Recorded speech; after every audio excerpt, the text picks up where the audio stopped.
Until June this year, Jurong Frog Farm had been slated to move out of its Lim Chu Kang site in 2017 when its lease expires.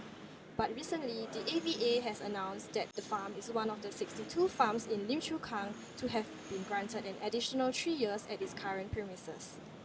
We are really glad that AVA extended 3 years more for this analyst. It'll give us a bit of a buffer time to plan how to move forward from here. So now with this news, we finally could look into testing out different kind of possible methods of growing the frogs. So one of these things that we are doing now is the vertical frog farming using a self-contained water treatment system. So water has always been a key issue with us. Because you need a lot of water to raise the frogs, and now hopefully that by using this technology of a water treatment system, it will enable us to have more productivity in the way we raise them. So the 3-year plans for us probably would be to explore into other kind of product developments. So one of the things we are looking at besides the vertical frog farming system is also biorecycling some of the bio waste we have here on the farm. So the frog skin is one of them. It actually tastes like fish skin, and we're hoping to make it like a shaker fries kind of thing. Other than that, we also have a new product, which is the collagen mosquito repellent lotion. It's actually a collagen based mosquito repellent which you can apply on the skin, so you moisturize the skin as well as repel the mosquito. It's actually good for people with sensitive skin.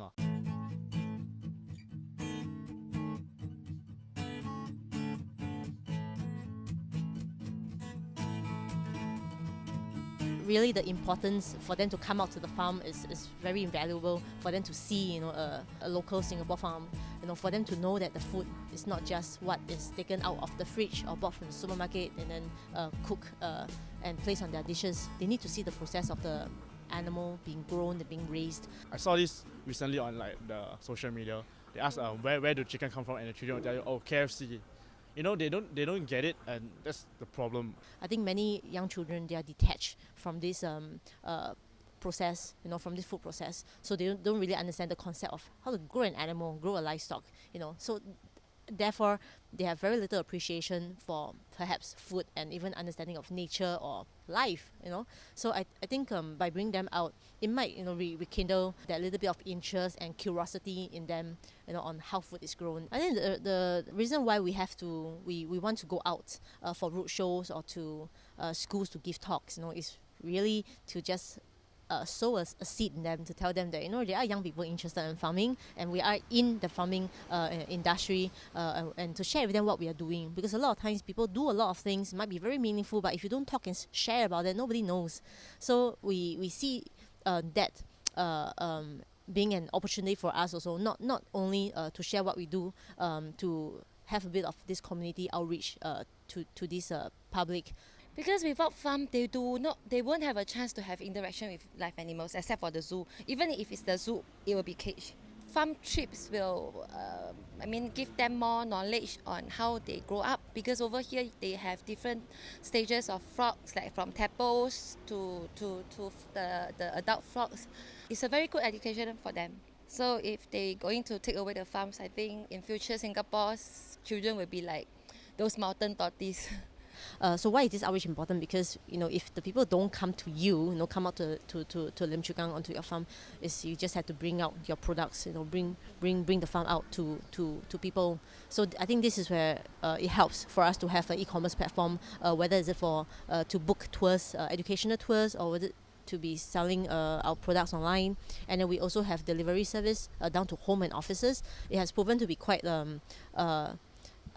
attractive to consumers outside, because they want to get fresh farm produce, but yet maybe some of them don't have the transport or the time to travel out to make these purchases. So this is when we'll do the home delivery to send it out to them. It's only a few years back that we started doing big scale tours for community outreach for people, and we didn't need to do that because it's actually a production farm. But now we need to transform. We need to diversify ourselves. It's no longer a place to just produce food. It's also a place for educational. It's also a place for people to learn about frogs, learn about nature, learn about how frogs are being taken care of, where food comes from. It also plays a very important part in food security in Singapore. So I think the message out to the fellow Singaporeans is to tell them that it is important to support local agriculture, because without the support, how can we have enough of a market share to sustain the business? Because it's obviously more costly to be producing in Singapore than in other countries.